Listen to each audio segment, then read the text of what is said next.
Salut à tous. Bonjour les toutous. Incroyable. Aujourd'hui on va concocter un PC. On va le cuisiner avec tous ces ingrédients, donc c'est magnifique. Regardez les gestes de main. Hand reveal. Je suis sûr il y a encore des gens chiants qui vont faire oh mon dieu il fait un hand reveal alors que ça fait 100 fois que je les montre. Bref, on va tout monter et on va tous s'amuser dans la bonne humeur et on va passer un agréable moment cuisine et en famille et j'espère qu'on va se régaler à la fin. J'espère que ça va être fameux. C'est fameux. C'est fameux. Et même que je suis accompagné par mon fidèle cadreur Toutoun. Bonjour. Aïe. Ok, incroyable, on a changé de plan, on a tout rangé. Donc on a tout ce dont on a besoin. On va commencer par l'alimentation. Ceux qui connaissent un peu le build PC vont un peu bégayer, mais vous allez comprendre pourquoi. Carte mère, processeur et le bracelet antistatique, évidemment, pour pas tout niquer. Oh non, j'ai juré, incroyable. Alors je vais commencer par déballer l'alimentation. Donc là, c'est une alimentation de chez Corsair, la RM750. Donc 750 watts, complètement modulaire, ATX, édition 2021, 80+ Gold. Voilà, je l'ai prise parce que sur Amazon, elle était pas trop chère. Déjà, première chose, j'ai envie de vous dire, je me suis complètement défoncé le petit doigt. Regardez, mon pouce. Du coup, ouais, j'ai essayé de retirer des piles et j'ai un peu forcé et du coup, mon ongle a un peu souffert. Donc c'est normal si je vais pas trop forcer dessus. Alors, pourquoi je vais prendre l'alimentation en premier ? Tout simplement pour pouvoir la brancher à une prise terre et pouvoir après mettre le bracelet antistatique et pouvoir toucher à tous les composants. Câble d'alimentation, tous les câbles, oh le bordel. Oh mon dieu c'est du lourd. Oh c'est trop bien. Regardez, il faut pas bâiller devant et il faut pas jouer avec des pistolets dessus. Oh c'est beau de voir ça enfin. Oh, pas besoin de ciseaux en fait. D'ailleurs il y a une tendance dans la construction de PC d'après ce que j'ai vu d'après YouTube, c'est que c'est de plus en plus sans outils maintenant. Les constructeurs, ouais. Oh c'est beau, c'est full en métal, ça j'adore, tout ce qui est en métal, c'est trop beau. Voilà, c'est du métal. Voilà, c'est lente opération, voilà, donc ça veut dire que quand on allume l'alimentation, ça va pas spécialement faire beaucoup de bruit. Le ventilo va pas spécialement s'allumer comme ça s'allume que quand c'est trop chaud. Je vais prendre le câble d'alimentation, prise européenne, tranquille, on est là, West Coast. Je préviens aussi, c'est pas un tuto, d'accord, donc vous calmez, vous utilisez la vidéo de Linus Tech Tips, je vais la mettre en description pour ceux qui parlent en anglais. Mais ne suivez pas ma vidéo comme tuto, hein, parce que je vais te dire des conseils et tout, je vais faire le ouf parce que j'ai regardé des vidéos, mais en réalité, moi je m'y connais pas du tout. Ok, je vais aller brancher l'alimentation. Au revoir, vous la verrez plus jusqu'à ce qu'on en parle plus après, quand il faudra tout brancher. Adios. Adios, au revoir. Explosion. Ah oui, j'ai oublié de préciser un truc avec l'alimentation. Tous ceux qui utilisent un bracelet antistatique. Donc quand vous branchez l'alimentation, faites attention à ce qu'elle soit éteinte, d'accord, pour brancher votre bracelet antistatique. Parce que le but, c'est que vous soyez plus électrique, pas que vous le soyez, d'accord. Sinon, vous allez mourir, en fait, juste. Hop, on va l'ouvrir. Voilà. Et du coup, comment ça fonctionne? Ce qui se passe, c'est que vous mettez ça, là, sur votre poignet. Et puis après, vous prenez ça et vous le branchez là-dessus, sur le châssis de l'alimentation, si vous y arrivez. Ça marche trop bien. C'est bon, je suis plus électrique. Par contre, ça fait trop peur, j'ai l'impression que là je peux être électrique. la lime, j'avais pas vu. Motherboard. Donc Z590 UD AC de chez Gigabyte, donc ultra durable avec Wi-Fi intégré, LGA 1200 donc pour la 11e génération et 10e génération également de processeur Intel. Ah waouh. Ce que je vais faire, c'est que je vais la sortir et je vais la mettre sur son carton. J'ai l'impression de vraiment, par contre ça me fait trop peur, j'ai l'impression d'avoir des spasmes électriques dans tout mon corps. Déjà? Non, c'est une blague. Ah oui, pour tous ceux qui se demandent, parce que j'ai vu aucune vidéo d'unboxing de cette carte mère, il y a bien intégré l'antenne Wi-Fi qui est avec, des câbles SATA, et ça c'est... Quand je l'ai vu que j'ai déballé pour vérifier si elle allait bien, ça m'a scandalisé par contre. Regardez, juste l'énorme sachet en plastique pour une seule vis dans ce sachet. Et il y a deux sachets comme ça. C'est un scandale. Quelle indignité. Bref, ça c'est les vis pour les SSD NVMe.2. Le manuel d'instruction, incroyable. Donc pour un peu plus parler de la carte mère, c'est une carte mère quoi. Voilà. Donc c'est là-dedans qu'on va mettre tous les composants, ça va être ouf. Donc c'est là qu'on va tout brancher et que c'est ça qui va tout gérer. Faire en sorte que tout aille bien ensemble.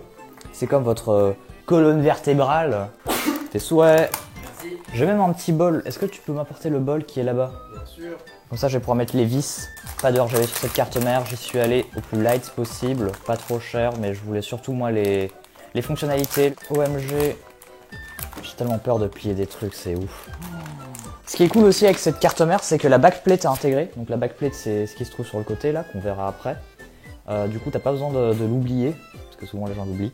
En gros, ça fait 3 ans que j'ai envie, je vais en même temps déballer le processeur. 3 ans, oui, 3 ans, voire même plus en fait, 4 ans, mais ça fait 3 ans que j'y réfléchis sérieusement, que j'ai envie de ce nouveau PC. Le processeur, j'en profite.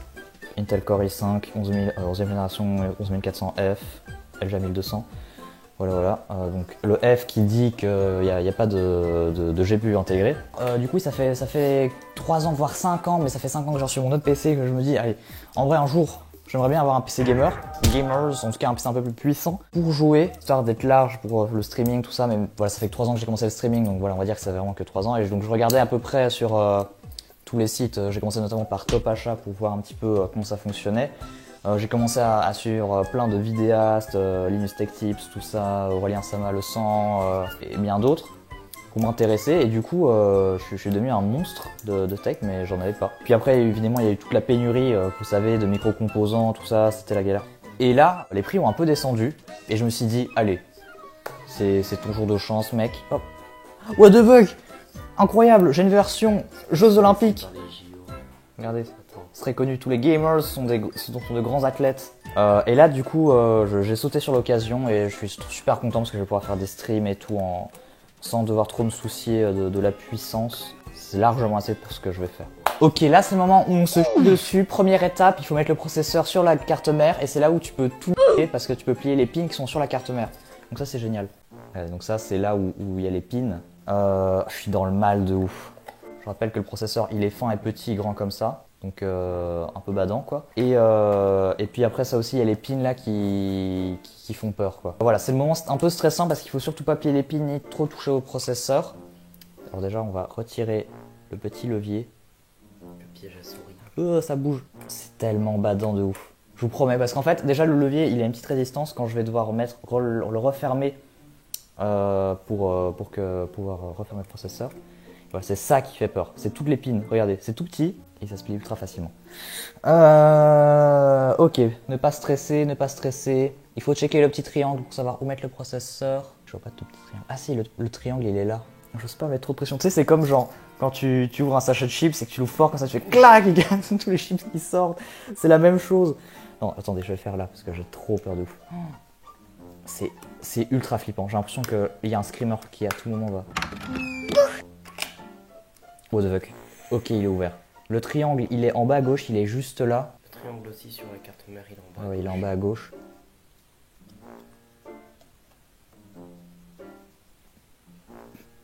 C'est bon? Ça a l'air d'être bon. Ok. Ok, c'est bon, j'ai envie de refermer. Donc là, on redépose ça là, tranquille. Et c'est là où normalement il y a le truc en plastique qui doit dégager quand tu le fais comme ça. Là, ça va être un peu dur. Bah, c'est bon. C'est insane, mec. C'est un gros stress de partie déjà. Ça, faites attention les enfants. Là, le bout de plastique qui est parti. Déjà, c'est normal qu'il soit parti. Et surtout, vous faites attention à ne pas le jeter, d'accord? Parce que sinon, vous ne pouvez pas renvoyer votre carte mère au constructeur pour la garantie. Voilà. Très important. Il y a des gens qui ne le savent pas. Ça mérite d'être dit. Ça prend 2 secondes et ça peut sauver de l'argent. Alors, pendant que je vais prendre la RAM, le SSD, je vais vite fait vous parler aussi de mes commandes. J'ai commandé chez 3 magasins différents. J'ai commandé chez Cybertech pour la carte graphique, Megeko pour la carte mère, le SSD, la RAM, le boîtier et le ventirad. Et puis après chez Amazon.fr pour l'alimentation et pour le processeur. Donc là j'ai commandé dans 3 magasins différents et mes expériences ont été différentes. Donc c'est-à-dire que chez Cybertech c'était normal quoi, donc ça venait de France, ça a pris un petit peu de temps mais c'était pas abusé quoi, c'est arrivé franchement rapidement. Juste quelques dommages sur la boîte de la carte graphique, mais la carte graphique était en nickel état à l'intérieur aussi. Et puis en règle générale le prix, je veux dire, c'est là où j'ai trouvé à bon prix, donc c'était trop cool ça. Et sinon Megeko Masterclass chez les Hollandais, franchement de bout en bout c'était incroyable, les prix étaient vraiment pas chers, le service client était incroyable, la livraison c'était vraiment, j'ai commandé vers le fin de journée et le lendemain c'était chez moi, même la livraison incroyable, le mec qui a livré il a mis ça genre derrière dans un endroit où ça se voit pas trop pour pas que les gens puissent tenter de voler. Donc tout est en nickel état, les bois, tout ça, tout en nickel, incroyable. Et puis Amazon.fr où ils m'ont banni de leur site et du coup j'ai dû utiliser le compte de mes parents pour commander et j'ai dû attendre genre 1 semaine pour avoir un remboursement et pouvoir recommander à nouveau. Alors la RAM, toujours de chez Corsair, DDR4 3600 MHz en vitesse et 2 x 8 Go, donc en tout 16 Go.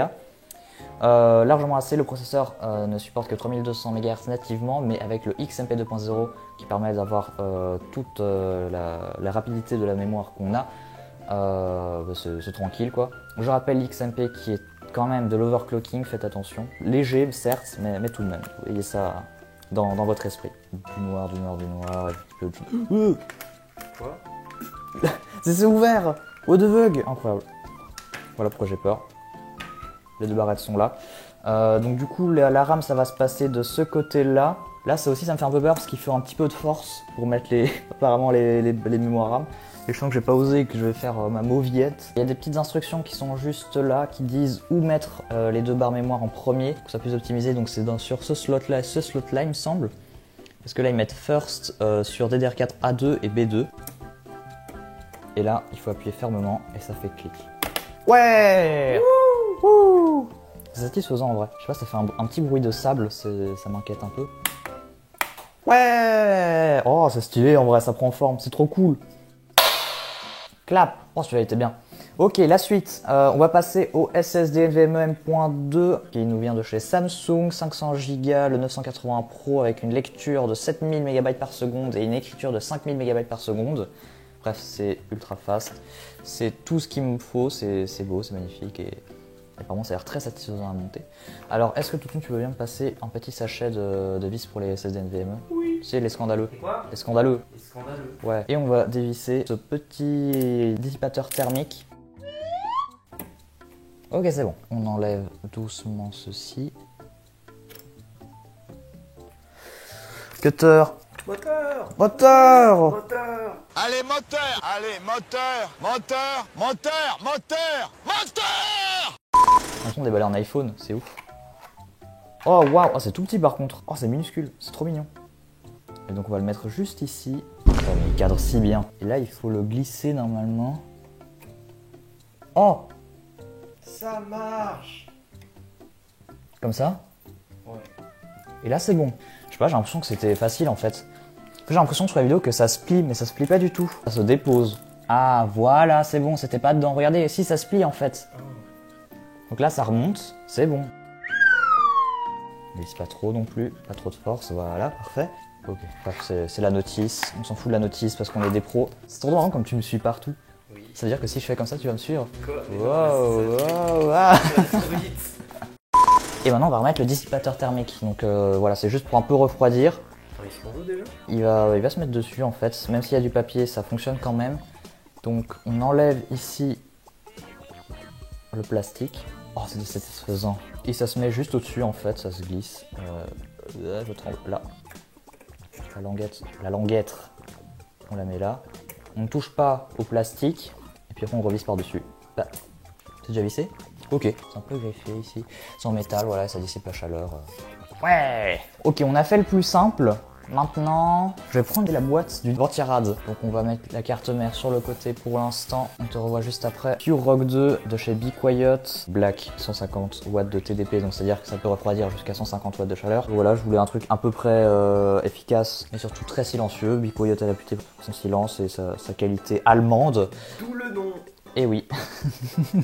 Et donc je vais juste voir en fait, vérifier quelque chose, c'est la taille. Je vais le prendre comme ceci. Voilà. Et en fait, ce que j'ai envie de faire attention, c'est juste là. Ce sont les emplacements d'alimentation du processeur. Donc il y aura des câbles qui vont se mettre là. Et le problème, c'est que quand ça sera dans le boîtier, si ça cache ça, bah, du coup, ça va être compliqué à mettre dedans. Donc on va simuler. Je vais mettre plus bas. On met ça comme ça. Ça cache pas, on est d'accord. Hein. J'ai pas l'impression. Ouais, bah alors je vais monter ça tout de suite.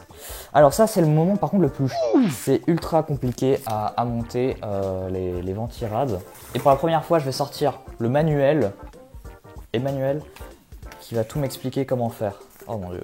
Vielen Dank, dass Sie dies für ein Be Quiet Produkt entscheiden haben. Diese Anleitung wird in beim... Hop. Voilà. Sachez que 90% de tout ça va être inutile au montage parce qu'ils mettent en fait pour tout pour que ça soit compatible avec plein de cartes mères et plein de processeurs. Et nous on a besoin que d'un tel. Je peux avoir le bol s'il te plaît? Merci bien, c'est pour mettre toutes les vis pour éviter de les paumer. Voilà, donc ça va se mettre à l'arrière de la carte mère pour un peu tout solidifier. C'est comme des chocs à pic. Ça a l'air fameux. Il manque le lait. Là c'est le moment un peu stressant où on doit retourner la carte mère. Et là ça va être compliqué à filmer, attention. Cachez-vous les yeux. Ça va me permettre de pouvoir bien travailler ici. Ce qu'il faut faire, c'est prendre le truc en métal là et le glisser comme ceci par au-dessus. Alors faites attention parce que c'est pas symétrique, mais là je pense que c'est dans le bon sens. Donc je veux passer au moment où je mets les vis et je les mets là. Bah, c'est pas la même celle-là. Oh oh. Oh oh, ça va exploser. Ok, je vais garder ma main en dessous. On dirait que je suis en train de servir une pizza. Comment on fait la suite? Il faut ça, c'est ça? Non, il faut d'abord les oignons. Ok, je mets les oignons. C'est cool, il faut utiliser mon pouce, du coup j'ai mal. Ah oui, et puis après il va y avoir le débat sur la pâte thermique où tout le monde va me gueuler dessus. Parce qu'en fait, il y a un débat sur comment il faut appliquer la pâte thermique sur le processeur. Genre la forme, la quantité, tout ça. Tout le monde se gueule dessus. Et moi j'ai trouvé une solution très simple. J'en vais pas. Presque. Faire attention à ce que les oignons soient bien mis, les onion rings soient bien mis autour. Coucou, c'est le Blue Fallen du montage et je profite de l'installation du Ventirad qui était très long et compliqué pour vous demander de vous abonner et pourquoi pas même liker et partager la vidéo parce que vous devez bien aimer la vidéo si vous êtes resté jusqu'ici et moi ça m'aide énormément. Et puis aussi n'hésitez pas à rejoindre le serveur Discord pour poser vos questions et papoter et venir aussi voir les live Twitch, ça fait toujours plaisir. Allez, à plus. Ok, c'est bon. Regardez, on peut soulever la carte mère via le Ventirad. Oh, c'est lourd. Ah, c'est fait. Ok, bon, on va tout ranger. C'était l'étape qui me faisait le plus peur. Oh, il y a mon chat. Attendez. Viens, je vais faire un plan chat. Ouais, c'est le chat. C'est le chat, il est mignon. Dites qu'il est mignon, c'est mon chat. Let's go. Ok. On passe au boîtier. On vient de se rappeler qu'on a en fait oublié de mettre le ventilo sur le Ventirad, donc là ça sert à rien quoi, mais c'est pas grave, on va faire ça après. Alors on va déballer le boîtier, regardez, il est là, il est immense.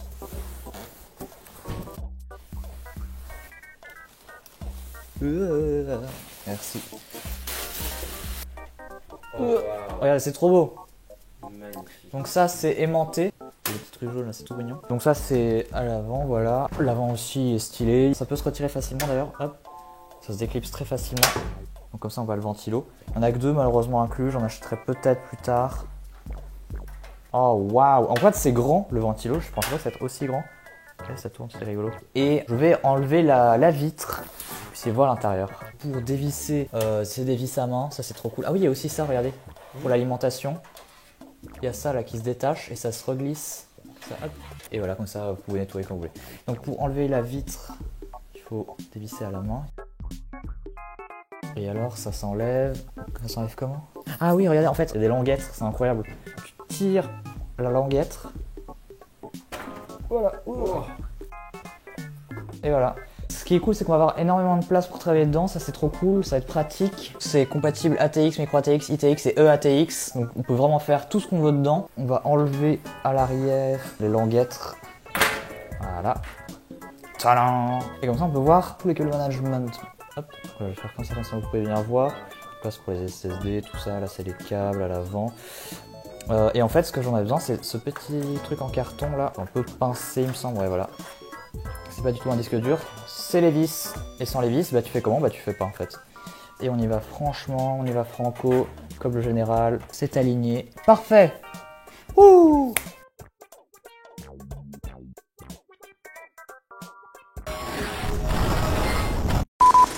Ah, c'est là qu'on voit qu'en fait finalement le Ventirad c'était peut-être pas une meilleure idée, une bonne idée. Je vois rien! De retour, on a fait une pause parce que c'est tout d'émotion, tout ça. On va mettre l'alimentation ici en dessous dans le cache alimentation.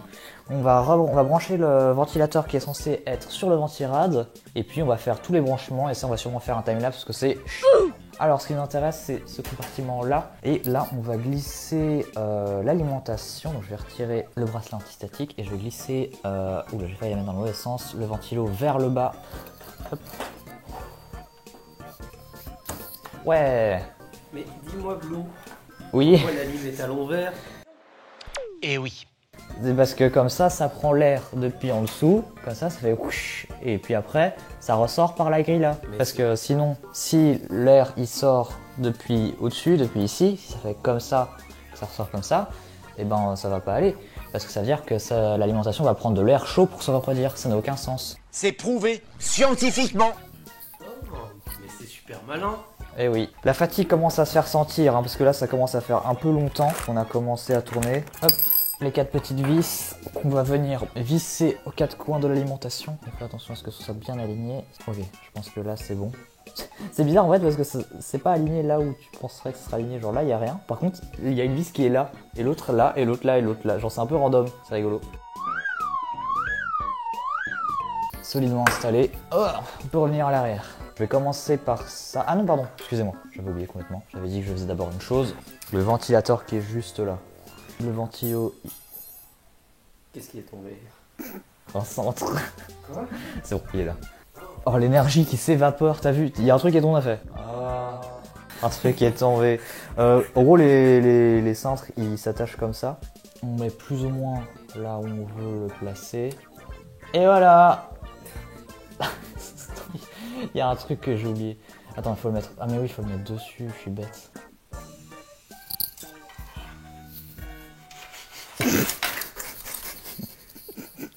Allez, on va faire un time-lapse parce que là l'énergie est zéro. Elle est par terre, elle est triste. Ok, alors, ça fait je sais pas combien de temps qu'on est en train de faire le cable management. Le soleil est en train de se coucher. Donc ça c'est incroyable. Je vais chercher la carte graphique parce que c'est l'heure de la brancher. Et ça va être un truc de ouf. Regardez, elle est là. On est crevé de ouf parce que c'est ultra chaud le cable management. Regardez, j'ai une lettre pour aller à Poudlard, c'est excellent. Et elle est là, elle est belle. OMG, bon ça va, je peux la toucher 500. C'est antistatique. Parce que c'est du plastique. Regardez. C'est du plastique, si vous vous demandez, faites attention, c'est pas du métal si vous voulez absolument du métal. Sinon autrement elles sont très bons. Voilà, elle a une bonne odeur. On retire le cache protecteur. Et c'est y part quoi, écoutez. Oh, je suis aligné. 3, 2, 1. Ouais. Et là-dedans. Oh, c'est fou. Oh, c'est fou ce qui se passe. Oh, la maison a tremblé quand je l'ai mise dedans. On va pas encore tout refermer. Parce qu'on va d'abord essayer de la brancher à la télé qui est juste à côté pour voir si ça s'allume. Allez, félicitations. Mais notre réjouissance fut de courte durée, puisque l'ordinateur ne fonctionnait pas. Eh oui, une LED rouge CPU qui indiquait un problème venant du processeur. Le PC n'arrivait même pas au BIOS. J'ai pleuré. Du coup, j'ai essayé d'isoler la source du problème composant par composant, même si la LED m'indiquait clairement CPU. Ça veut dire que ça venait ni de la RAM, ni du disque dur de démarrage, ni de la carte graphique. Et donc le problème vient ou bien du processeur, ou bien de la carte mère qui n'arrive simplement pas à lire le processeur. Et pourquoi espérer que le problème vient d'autre part? Eh bien c'est très simple, c'est parce que devoir toucher au processeur, c'est la pire chose qui puisse arriver, comme c'est au tout début du montage. J'ai essayé avec une seule barrette de RAM, sans carte graphique pour voir si ça démarre au moins sans image, un clear CMOS, rebrancher tous les câbles d'alimentation, débrancher et rebrancher le câble du ventirad, tout. Mais rien n'a réglé le problème. J'ai repleuré. Heureusement, j'avais bien fait attention à vérifier les garanties constructeurs et commerciales avant de faire mes achats, ainsi que commander tous les composants plus ou moins en même temps pour faire coïncider les dates limites avant de ne plus pouvoir envoyer les composants défectueux. Je décide de renvoyer le processeur et la carte mère, comme je n'ai aucun moyen de savoir lequel est en faute, tout simplement parce que je n'ai pas d'autres processeurs aux cartes mères pour déterminer ça par élimination. Le renvoi du processeur chez Amazon est nickel, tout se passe bien et je suis remboursé assez rapidement. Le renvoi de la carte mère chez Megeko se déroule tout aussi bien et encore plus rapide même. Ils acceptent aussi de me rembourser une fois le colis reçu. Je vais alors chez Bipost pour déposer le colis, super, et le colis est perdu. J'ai encore pleuré. J'étais complètement abattu par cette suite d'événements à laquelle je ne m'étais préparé qu'à moitié, parce que les colis ne sont pas censés disparaître comme ton père parti chercher du lait il y a 8 ans. Alors que j'avais tout appris, étudié, organisé, financé par moi-même, et tout ça pour que ça se finisse par un produit défectueux et un service postal incompétent. Mais je me suis relevé, j'avais pas commencé cette aventure pour rien. Je me suis alors remis à la recherche d'un nouveau processeur et d'une nouvelle carte mère, et mes parents, qui étaient évidemment au courant de tous mes malheurs, ont également décidé de m'aider en m'offrant une très belle upgrade du processeur avec le Core i5 12600KF. Merci papa et maman, je vous aime. Et étant passé à une génération supérieure chez Intel, j'ai dû choisir une carte mère légèrement moins sympa, mais peu importe. Le PC de mes rêves était enfin fonctionnel et prêt à montrer de quoi il était capable.